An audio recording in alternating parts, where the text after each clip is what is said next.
தமிழக மக்கள் அனைவருக்கும் வணக்கம். ஸோ சிஎம் விஜய் அதிரடி அறிவிப்பு. மகளிருக்கு 3 இலவச சிலிண்டர்கள். அன்னபூரணி சூப்பர் 6 திட்டத்தின் கீழ் முதல் கட்டமாக பெண்களுக்கு ஆண்டிற்கு 3 இலவச சிலிண்டர்கள் வழங்கப்படும் என முதல்வர் விஜய் அறிவித்துள்ளார். ஸோ அதையொட்டி தமிழகத்தை சட்டப்பேரவை கூட்டத்தொடர் நடந்துச்சு இல்லையா, அதில் 110 விதியின் கீழ் சில திட்டங்களை அறிவித்து பேசியதாவது, 4 மாதங்களாக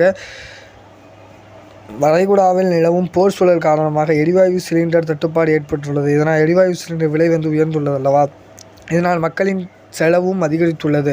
அதை கருத்தில் கொண்டு மக்களின் நிதிச்சுமையை குறைக்கும் வகையில் மக்கள் நலனை பாதுகாக்கவும் மக்களுக்கு அளித்த வாக்குறுதியை நிறைவேற்றவும் எரிவாயு சிலிண்டர்களில் செலவழிக்கப்படும் தொகையை வழங்க அரசு முடிவு செய்துள்ளது. எனவே குடும்ப தலைவிகள் பயன்பெறும் வகையில் அன்னபூரணி சூப்பர் 6 திட்டத்தின் கீழ் முதல் கட்டமாக ஆண்டுக்கு 3 சிலிண்டர்கள் விலையின்றி வழங்கப்படும்.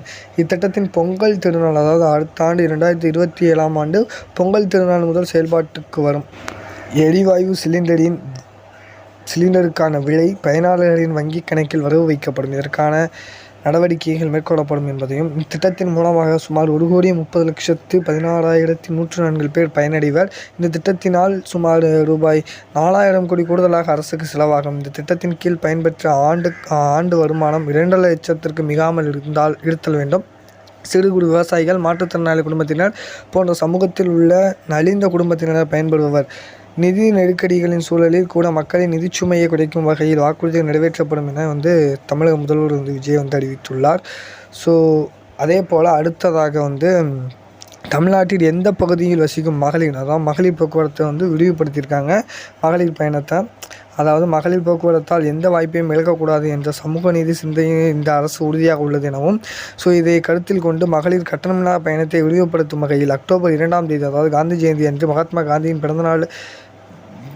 பிறந்தநாளை அன்று வெற்றி பயண திட்டத்தை செயல்படுத்த உள்ளது. மாநகரம், நகர பகுதிகளில் இயங்கும் சாதாரண பேருந்துகள் மட்டுமின்றி எக்ஸ்பிரஸ், எல்எஸ்எஸ், டீலக்ஸ் பேருந்துகளையும் மகளிர் கட்டணமில்லாமல் பயணம் மேற்கொள்ளலாம் எனவும், மாவட்டங்களுக்கு இடையே பயணம் மேற்கொள்ள புறநகர் பகுதிகளில் சாதாரண கட்டண பேருந்துகளிலும் மகளிர் இலவசமாக பயணம் மேற்கொள்ளலாம் எனவும், இதில் வருமான வரம்பு உள்ளிட்ட எந்த கட்டுப்பாடுகளை இல்லை எனவும், இந்த திட்டத்தின் இதர சேவைகளின் படிப்படியாக விரிவாக்கம் செய்யப்படும் எனவும், இதில் 3ஆம் பாலினத்தவர்களும் திருநங்கைகளும் பயணிக்கலாம் எனவும் தமிழக அரசு இப்போது அறிவிப்பு வெளியிட்டிருக்காங்க. இது போன்ற அறிவிப்புகள் உடனுக்குடன் தெரிஞ்சுக்கணும்னு நினச்சிங்கன்னா நம்ம ஒரு சேனல் சப்ஸ்கிரைப் பண்ணிக்கோங்க, லைக் பண்ணிட்டாங்க. தேங்க்யூ ஃபார் வாட்சிங்.